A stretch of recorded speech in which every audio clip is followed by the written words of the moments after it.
If you lack flexibility everywhere, it can be overwhelming to decide which areas to prioritize. I typically recommend starting with improving flexion at the hips and spine first. Flexion is more of an open pack position for the joint segments, which means the capsular ligaments are the least taut and offers more movement variability. We tend to think it's the opposite of what we need because of the way we understand posture, but rounded shoulders and a restricted anterior hip can stem from our center of mass being pushed forward with our lumbar spine stuck in extension and a posterior hip that can't lengthen. We can start to loosen up the lumbar extensors in a deep squat position.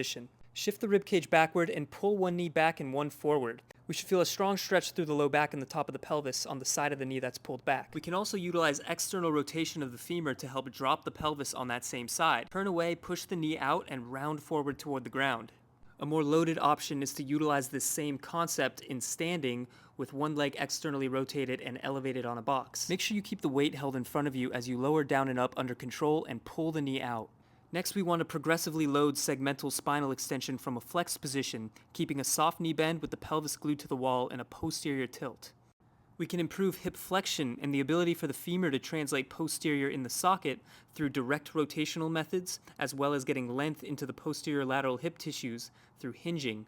Now, the real magic happens when we put these together with Jefferson curl variations, which allow us to use spinal flexion to assist the pelvis moving forward over the femur, thus improving hip flexion.